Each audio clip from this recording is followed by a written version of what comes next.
Welcome to the Vergecast, the flagship podcast of neurological engines for overdubbing. I'm David Pierce, and hang on one second. Actually, I just gotta finish something. Once upon a time, a white snake and a green snake living in a remote mountain became immortal and obtained superpowers after centuries of practice. Okay, sorry, I'm back. And before you worry that I just had a stroke or something live on the microphone, I should tell you that I'm actually in the middle of training an AI to mimic the sound of my voice. This one is on the iPhone. It's called Personal Voice, and products like this are what we're going to talk about today. The idea of being able to create your own AI voice clone has been around for a while. We actually talked a bunch about it on this show in 2021. I'll link to it in the show notes. A lot of it holds up really well. But over the last couple of years, it's gotten both drastically easier to make a vocal AI, and the results have gotten drastically better. You can even do it on your phone, like I'm doing now, with just a few minutes of really awkward reading of sentences. Here's what mine sounds like. Hi, I'm David Pierce's AI iPhone voice. I'm kind of like David, but kind of not. So today on the show, we're going to dive into the boom of voice AI. And then we're going to try to figure out if I can actually make something that sounds like me. This is the Vergecast. We'll be right back.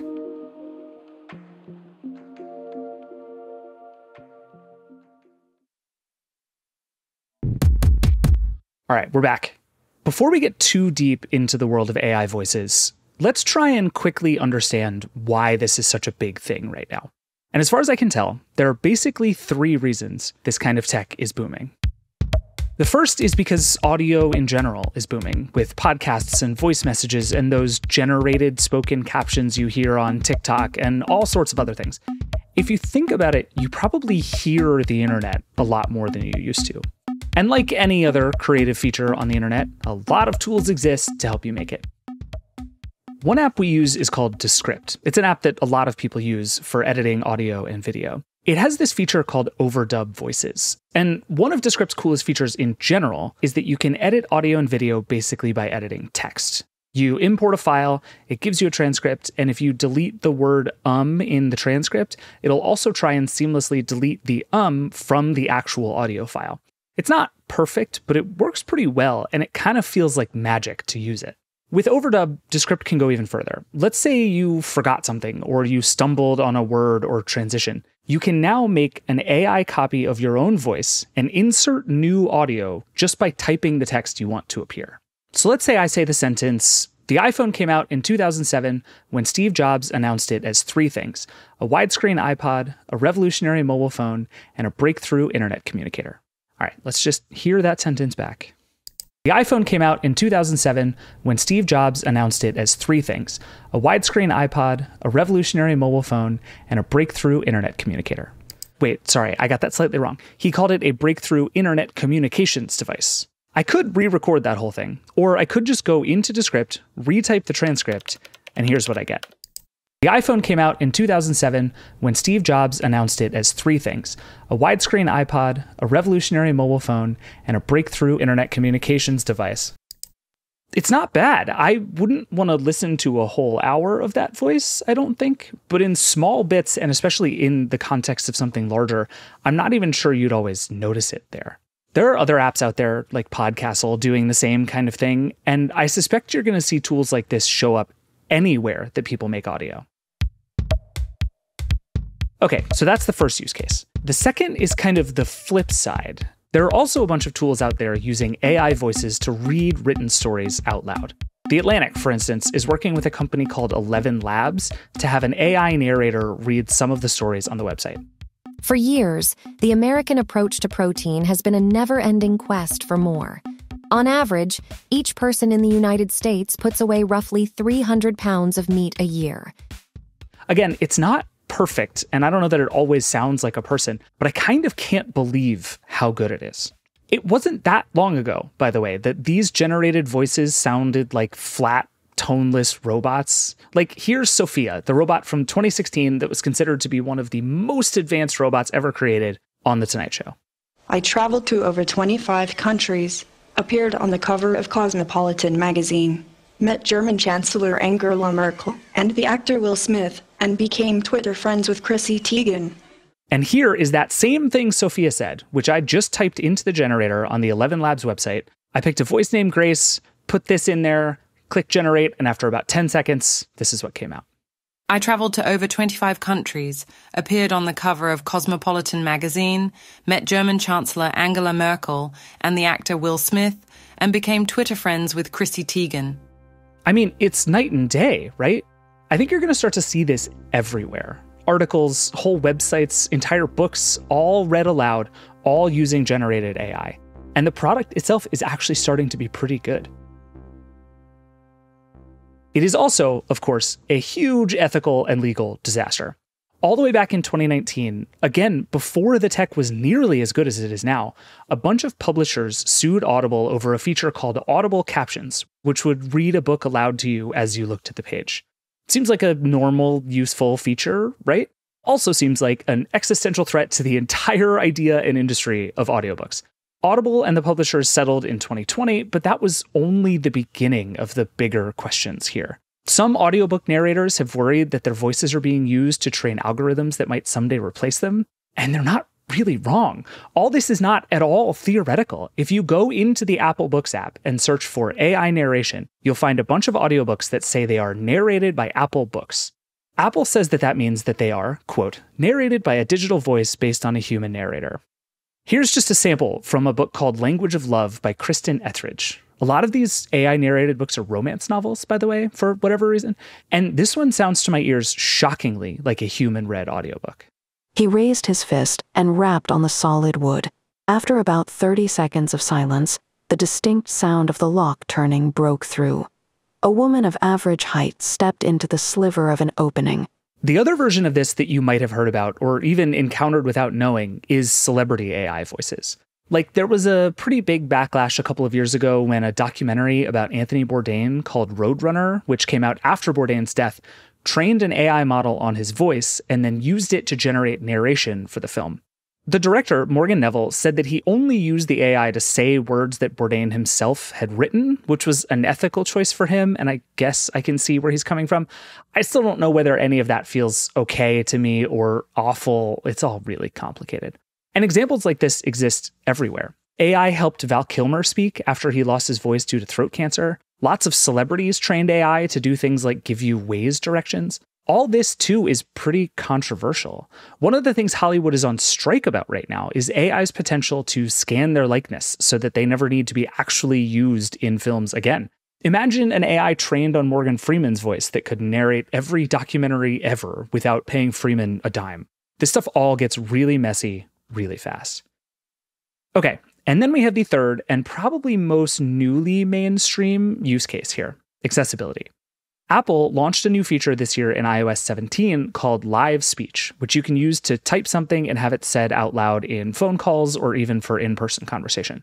And when you pair it with personal voice, another new feature this year, the one I was testing up at the beginning of the show, you can create an AI version of your own voice just by recording yourself talking into your phone and then use that to generate your live speech. It's all a little like the incredibly powerful system that the late Stephen Hawking had, which let him speak through a computer. ACAT offers a list of predictions based on an analysis of the English language and my previous usage. Okay, again, not to keep belaboring this point, but that video is from 8 years ago. Think about how much better a system like Hawking's would sound today. Although I have to say, I do love how much Hawking embraced that robotic sound and made it his own. It has become my trademark, and I wouldn't change it for a more natural voice with a British accent. Samsung is building a similar feature with Bixby so that you can now speak with your own voice through your Galaxy phone. Works kind of the same way. And on a similar line, lots of people have used screen readers for years, which are able to speak aloud whatever's on a screen. Those are also getting vastly better, both because the voices are improving and because AI systems are getting much better at actually understanding the contents of web pages and apps and anything else you're looking at. All of that is super exciting. And I'm also really into the idea of being able to use machine translation in these voices to be able to speak simultaneously in lots of languages. Someday, not that far from now, this podcast with my voice could be available in basically any language on Earth. That's really cool. It's also a really hard problem, and we're definitely not there yet. But in general, being able to speak with your own voice, even when you can't do that, is a big deal. It's complicated ethically and morally and legally and in so many other ways, but it's a big deal nonetheless. All right, we need to take a quick break. And then when we come back, we're going to investigate what it takes to actually make an AI voice and see if it's really possible to do it well. We'll be right back.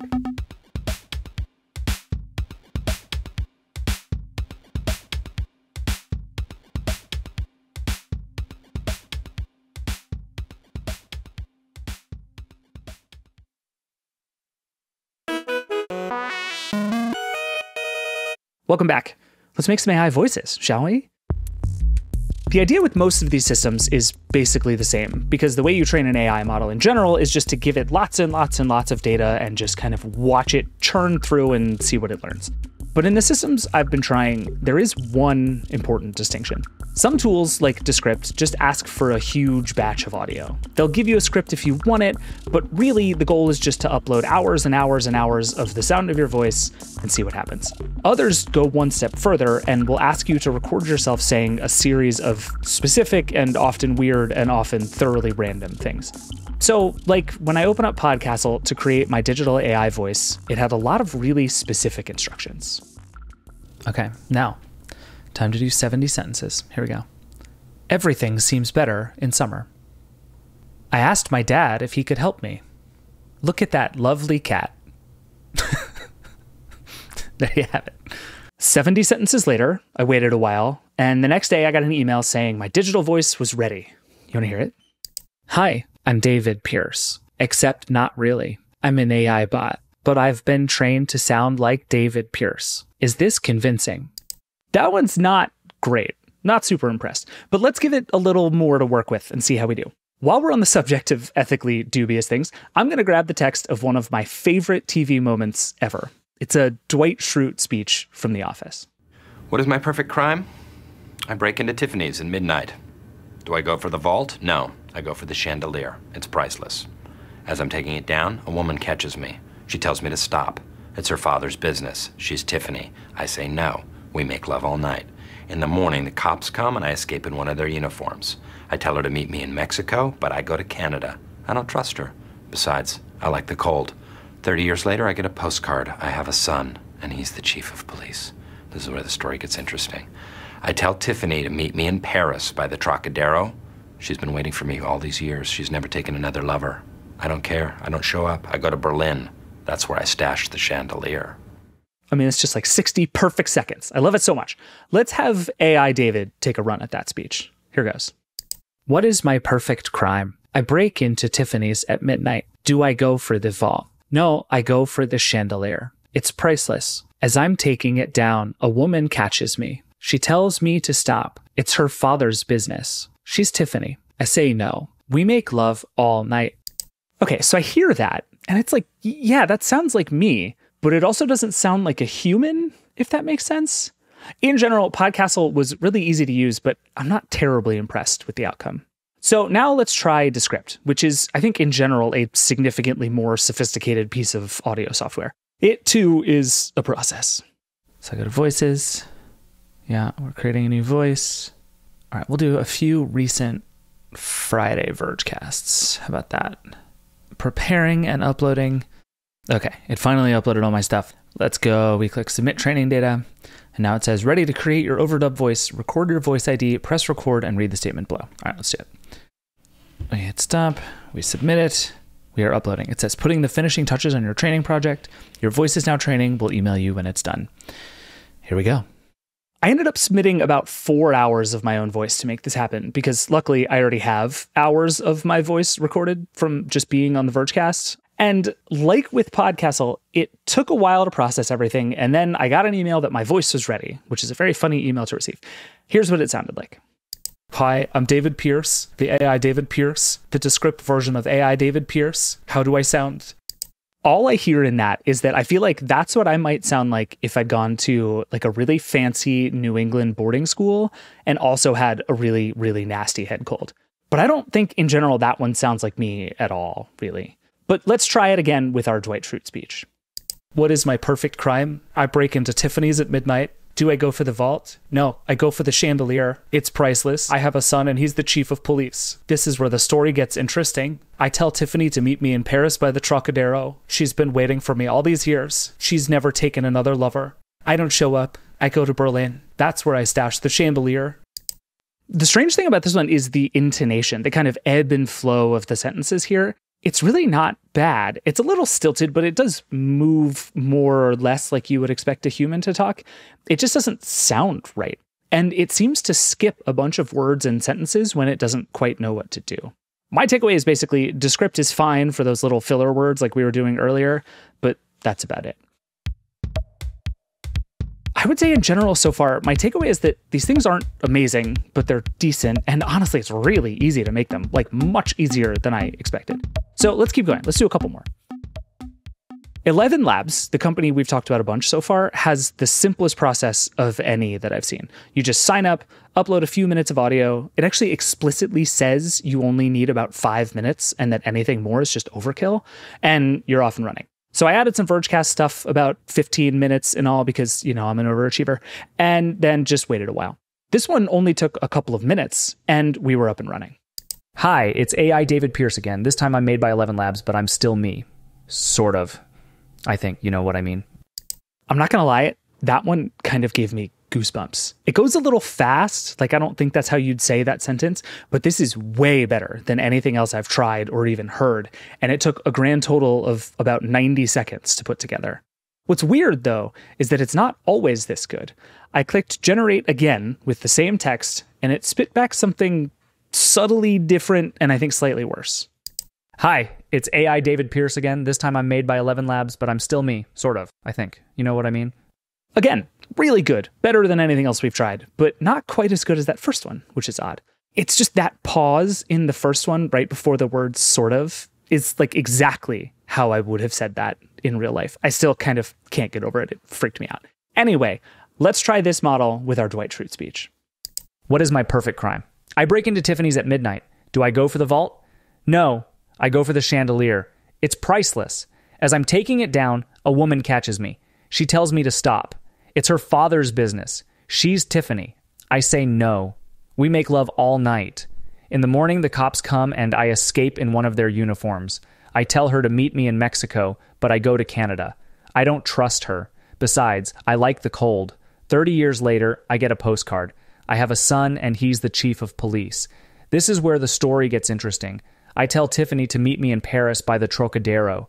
She's been waiting for me all these years. She's never taken another lover. I don't care. I don't show up. I go to Berlin. That's where I stash the chandelier. That one's not perfect, and it seems to me that it got a little worse as it went on. The cadence got a little less human and a little more just kind of robot monotone. Everything takes the same time to say, you know what I mean? But I bet I could use that voice on almost anyone for a minute or two and get away with it. What is my perfect crime? Okay, let's try one more. This is the Apple personal voice feature, the one that's going to come to lots of people's iPhones. I suspect a lot of people are going to set this up pretty soon. This one took, by the way, the longest by far of any to set up. So the first thing I have to do is decide, do I want to share across devices? Sure. Do I want to allow apps to request to use? Why would I want that? Creating my personal voice. I'm going to read 150 phrases aloud, which may take about 15 minutes. Then it's going to generate it, and then we'll go from there. All right, let's see. That was the best movie I've ever seen. Are you still hungry? It's a beautiful day today. It's an extension of the nearby sea. Her style of painting shows the influence of the French artists. Then, once it was set up, it also took the longest to finish. Your phone has to be charging and not in use because all the training happens on your device and takes up a huge amount of energy. I love that it happens on device. That's good for privacy reasons. It's good for lots of reasons, but it does take a while. So it took a couple of days, but I eventually had my voice ready to go. Hi, I'm David Pierce's AI iPhone voice. I'm kind of like David, but kind of not. Are we our phones? Are our phones us? Ordinarily, I think I would have been impressed by that, but after hearing that 11 Labs one, I'm kind of meh on this one. Let's try the Dwight Schrute test. 30 years later, I get a postcard. I have a son and he's the chief of police. This is where the story gets interesting. I tell Tiffany to meet me in Paris by the Trocadero. She's been waiting for me all these years. She's never taken another lover. I don't care. I don't show up. I go to Berlin. That's where I stash the chandelier. Still pretty okay, right? It kind of works, but nobody's going to confuse this with human David. And in general, I actually think that might be okay. AI voices are one of those things where the better they get, the stranger they get. Seriously, that feeling I got listening to the first time 11 Labs spit out that thing saying I'm David Pierce was genuinely kind of disconcerting. It raises all these big questions that, like with so many things about AI, we've really only begun dealing with. What does it mean that I can create a replica this good and that they're only going to get better and easier over time? What responsibilities do I have as the person who made it and is using it, even though it's my voice? What responsibilities do other people have? What responsibilities do the services who make these voices for me have now that they have this incredibly personal thing of mine on their servers? We're having a lot of debates over AI music right now, obviously, as artists' voices are being used to train models that can make pretty convincing songs in just about anyone's voice. You go on YouTube and you can hear AI Taylor Swift sing almost anything. You can hear AI Patrick from SpongeBob sing almost anything. All of that is going to spawn like a decade of interesting court cases and ethical debates, but those same issues are coming just for you and me in our everyday lives.